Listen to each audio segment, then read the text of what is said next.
ngira ngo noneho mwahiboneye neza uko havuga n'isaha byatangiriye ndetse n'isaha byasorejeho.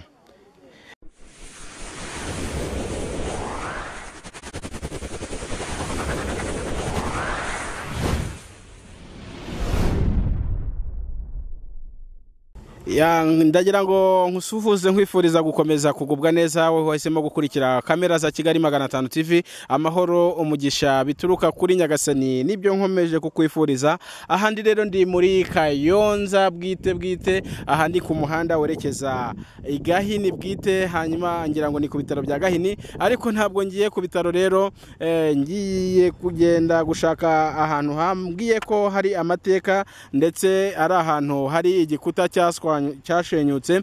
Ni igikuta cyasenyutse saa 12 za mu gitondo, hanyuma kiza guterana hagati y'isaha ya saa 5 zuzuye, cyari kimaze kongera guterana ndetse cyari cyasadutsemo kabiri kirongera kiriteranya. Ngira ngo mwabibonye rero ko ndi ku muhanda rwagati, ni ku muhanda werekeza Igahini. Rero nkuko mubibona ngiye gutangira nguterera, hanyuma ntuze gucika rero ukurikire, hanyuma nkomeze nkugezeho ayo mateka. Ni amateka yabaye tariki 20 z'ukwezi kwa 4 mu 2024. Ndakwinyize kugira ngo ukomezanye na kamera za Kigali 500 TV ntuze gucika.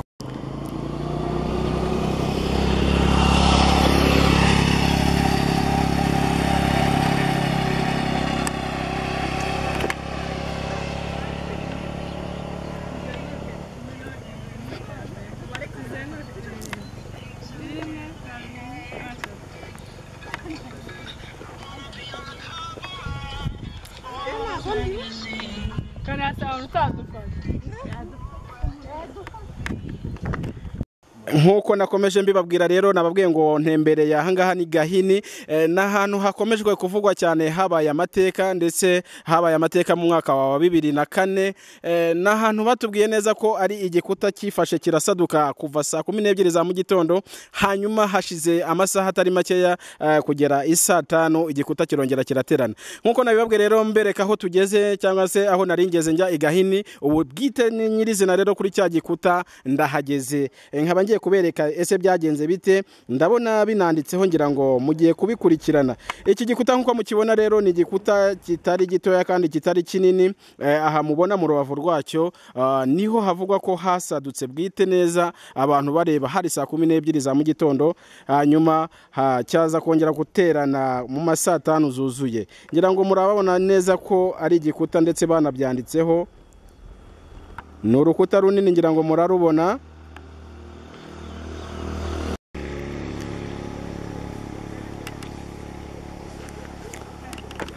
Ushobora kwibaza ngo byari bimeze bite muri icyo gihe, nibyo ugiye gukomeza wirebera, ndetse bimwe na bimwe babishyize kuri iki gikuta.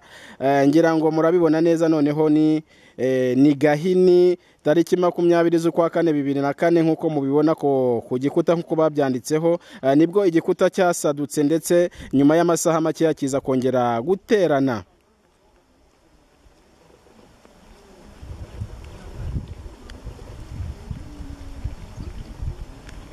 Ngira ngo hano murahabona ko handitse ngo tugende tubashake, tubazane, tubatoze, tubatume.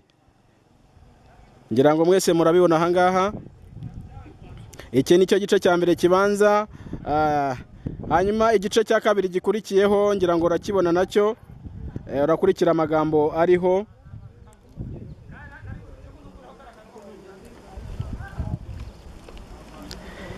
Ngira ngo tugiye gukurikizaho igice cya gatatu nacyo mu ibara ry'umweru. Ngira ngo noneho mwahiboneye neza uko havuga n'isaha byatangiriye ndetse n'isaha byasorejeho.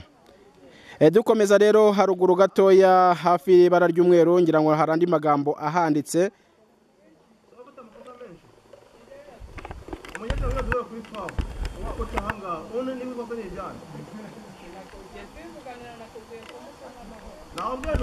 Ngira ngo ni iki gikuta cyose rero murakibona uko kingana. Ni igikuta kiri ku muhanda neza rwagati, nawe ukihagera uhita ubyibonera. Ngira ngo habaye hari amakuru ugifiteho waza kutwandikira muri comment, cyangwa se ukaza kubitubwira niba hari andi makuru waba ugifiteho, hanyuma tukazakomeza tuyakurikirana. Reka mbashimire rero mwe mukurikiye kamera za Kigali 500 TV. Ndabashimiye cyane kandi ndabakunda. Ciao ciao.